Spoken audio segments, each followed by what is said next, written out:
Presidente, bom dia a todos. Queria saudar os estudantes aqui que estão sendo prestigiados aí pelo nosso colega Nelinho, saudar a imprensa, saudar os colegas deputados, saudar os ouvintes e telespectadores.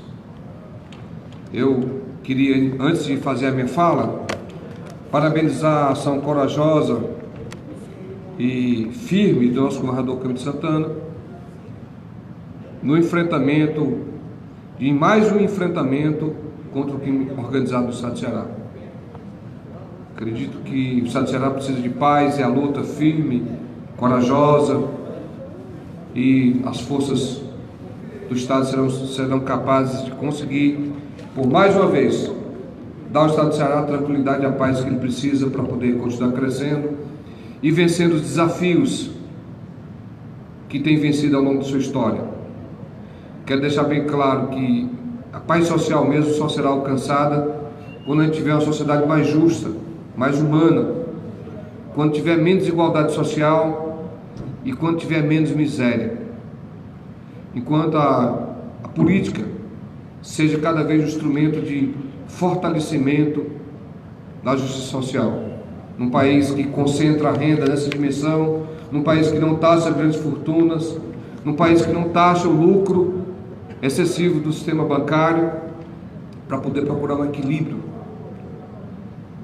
até para que a sociedade, de uma forma justa, possa continuar crescendo e fazendo o seu papel. Nesse ponto, o estado do Ceará tem feito muito através da educação, sendo uma referência nacional como um dos estados que mais tem melhorado ao longo dos últimos 10 anos, saindo no INDEB de 15º para o 5º do país, graças ao trabalho do PAIC, hoje PNAIC, a nível nacional, que iniciou com o saudoso professor Edgar Linhares, em Sobral, que passou a ser uma referência nacional. Esperamos que, não só no ensino fundamental, mas no médio, que vem melhorando, e que também no apoio aos alunos que saem do ensino médio, que possam ter cada vez mais programas como primeiro passo, como apoio para as pequenas e microempresas, para startups, para que ele possa sair, se inserir no mercado do ensino médio em alguma ação, embora que temporária, mas que motive que a juventude possa ter as suas opções de vida e que não possa cair nesse trágico situação do crime, que na verdade não resolve também o problema do nosso país. Mas, senhor presidente, o motivo da minha vida aqui hoje, tramita nessa casa um projeto de lei do deputado Renato Roseno, tramita nessa casa um projeto de lei que, viu, deputado Augusto, queria lhe agradecer aqui por ter cedido gentilmente o seu tempo, mas tem a ver também com o seu trabalho, sua história de vida. A senhora que é uma enfermeira, advogada, enfermeira, e que tem um vínculo muito grande com a saúde. Tramita nessa casa um projeto de lei do deputado Renato Roseno. E esse projeto de lei trata sobre a aquisição de aparelhos de eletrochoque para tratamento de algumas situações com pacientes psiquiátricos. E esse projeto de lei, ele acompanha uma tendência nacional de alguns estados, propondo que o estado do Ceará, em vez de estar comprando aparelho de eletrochoque, invista mais na atenção primária, nos CAPs e no apoio às ações regionais para que os municípios possam dispor de estrutura melhor e que não haja necessidade dessa forma de tratamento. Para isso, o deputado Renato Roseno pediu uma opinião de um grupo do estado de Santa Catarina, que é um grupo de pesquisas de políticas públicas de saúde. Ele, de posse, pediu a nota técnica do PL dele, que é o 317/2019, e como ele não pôde estar aqui, em nome dele também, eu vou ler aqui a nota técnica desse grupo de Santa Catarina, estado que já não se faz mais eletrochoque. Alguns países do mundo não fazem. Quero deixar bem claro aqui que, enquanto médico, eu não posso dizer que não teria indicação em situações muito específicas.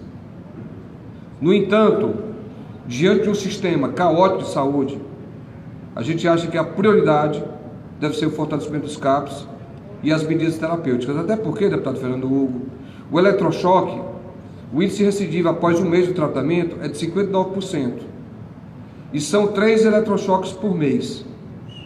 E existe um questionamento muito grande sobre as repercussões do eletrochoque. Ainda no século passado... Quando possível, pois não.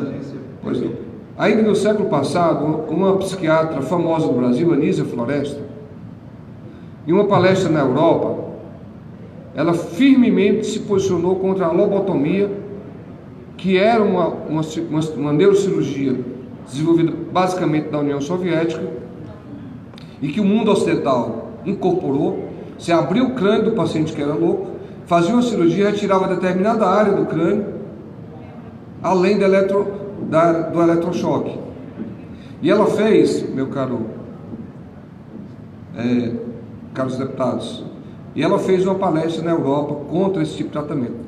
Você pegava a pessoa que tinha um problema psiquiátrico grave, esquizofrenia, e você operava a pessoa e tirava uma área do cérebro dela. E essa senhora, que virou uma referência nacional da saúde mental, ela fez um firme protesto contra esse tipo de ação. E ela saiu presa, essa senhora. Olha o que são os tempos. Demorou-se 20, 30 anos, a lobotomia deixou de ser feita. Olha como a história, às vezes a verdade, ela vem... Essa senhora saiu presa por ser contra a lobotomia. 30 anos depois, as sociedades médicas internacionais se posicionam contra a lobotomia e ela deixa de ser feita. Ela também foi contra o eletrochoque. Ela também era contra o eletrochoque. Na mesma palestra, ela foi contra a lobotomia e contra o eletrochoque. Com relação ao eletrochoque, os trabalhos são de 2002 e apresentam falhas muito grandes. Para quem fez estudo científico, um fator fundamental são os casos controle.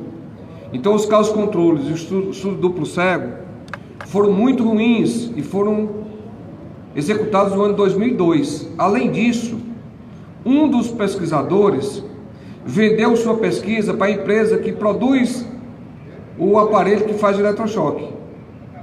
Então, existe uma clara evidência de que houve um problema que a gente chama isso na medicina, conflito de interesse. Você não pode ter certeza se o cara está falando o melhor, se ele está trabalhando para aquela empresa, porque ele vendeu o seu estudo para a empresa. Então, diante desse PL que o deputado Renato Rosendo fez, houve uma nota técnica da Assembleia, a pedido do deputado Renato Rosendo, desse grupo de pesquisas em políticas públicas de saúde.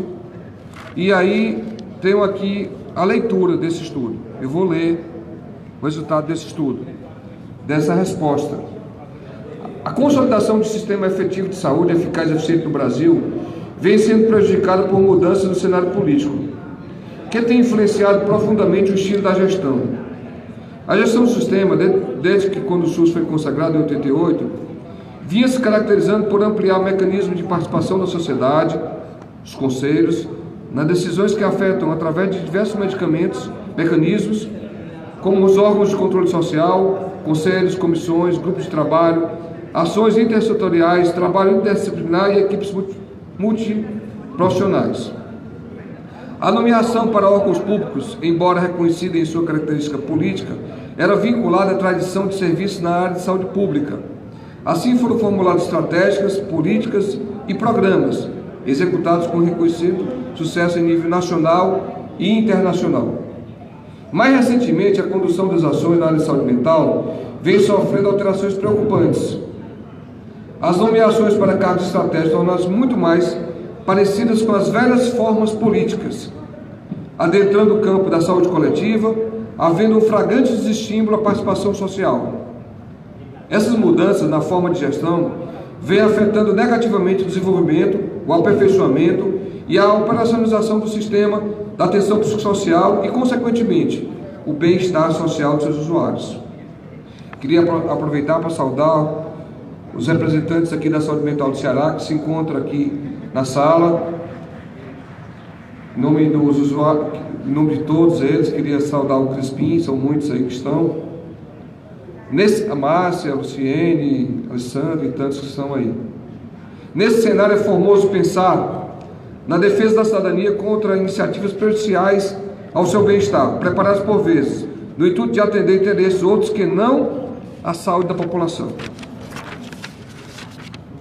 Reinserção do eletrochoque na rede pública é uma dessas iniciativas que deve, em um momento tão delicado de retrocessos, limitações e incertezas, ser evitada a qualquer custo.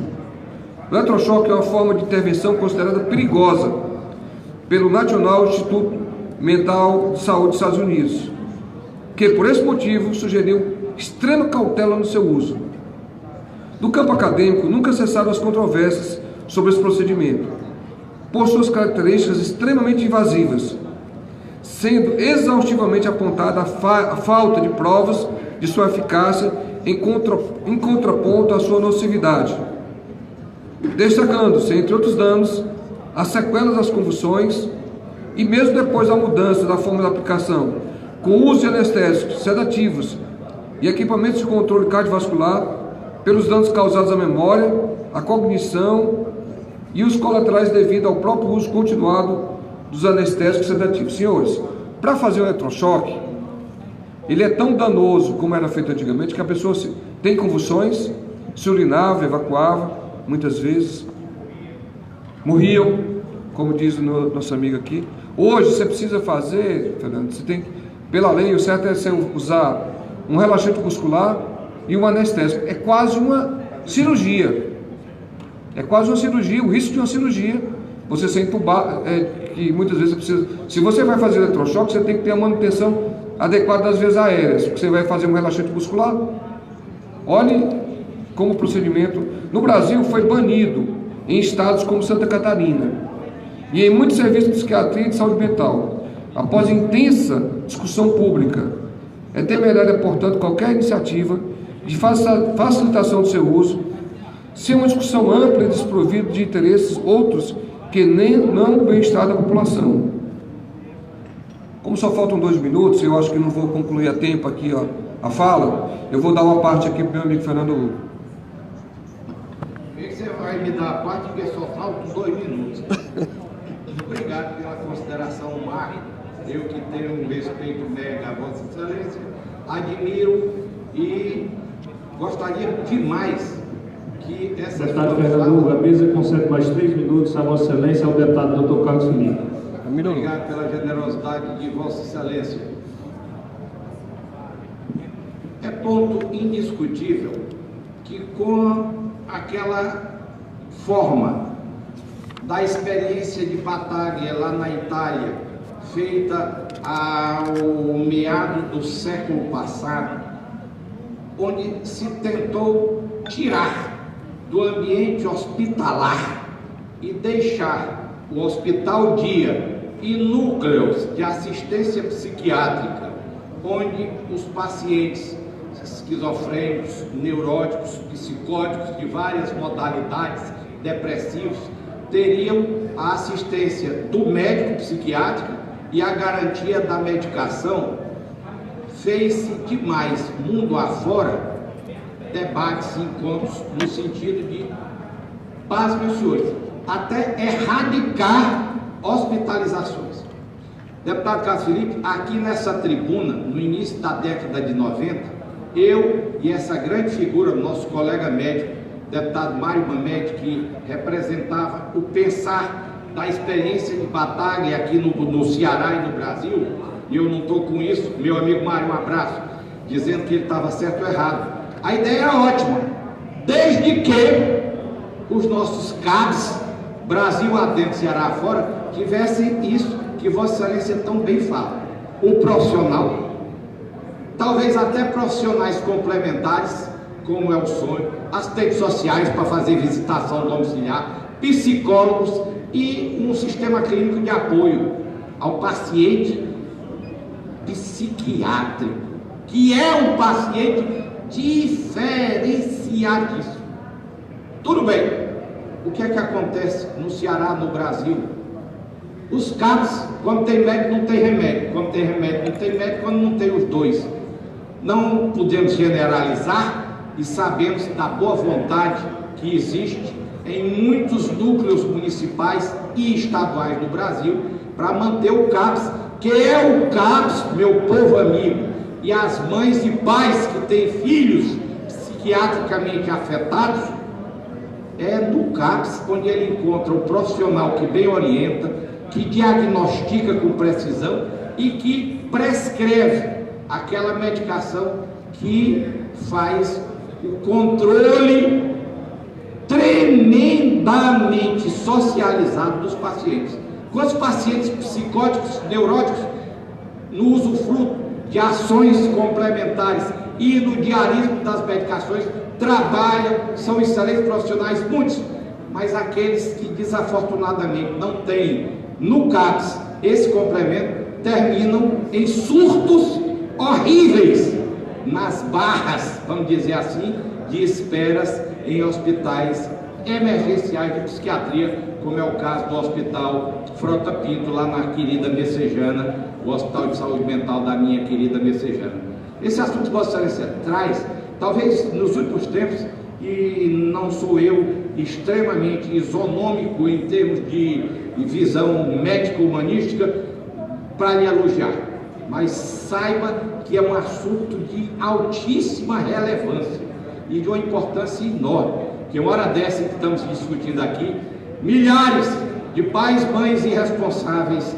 estão no desespero de portas de emergências de unidade psiquiátrica, tentando hospitalizar para tirar da crise. E aí, na crise, é onde vem a história do eletrochoque e das condutas neuropsiquiátricas, como as lobectomias que eram feitas, deixando muitas e muitas sequelas, como Javalax, com percurso científica precisa. É um assunto fantástico.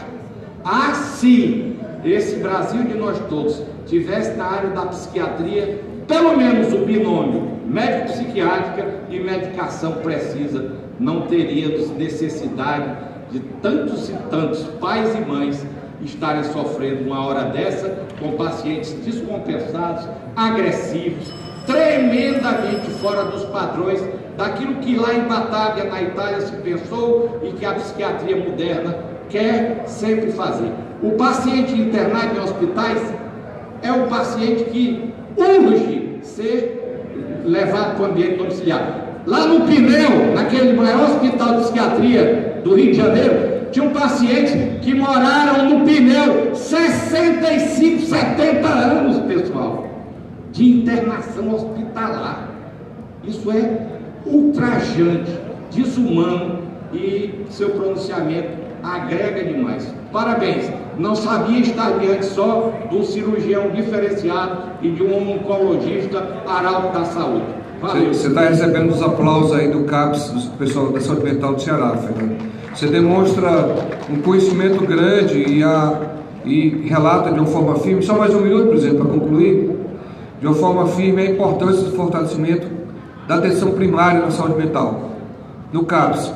E tomara que o Estado do Ceará faça as vezes de Santa Catarina e que, com certeza, Vossa Excelência vai nos ajudar a aprovar esse projeto da deputada Rosendo, para que o Ceará também seja exemplo e uma referência na saúde mental no Brasil. E que a gente possa conseguir apoio para cofinanciamento do sistema, que realmente, dos tempos que nós vivemos hoje, para mim, eletrochoque é quase uma tortura. Obrigado, pessoal, com Deus.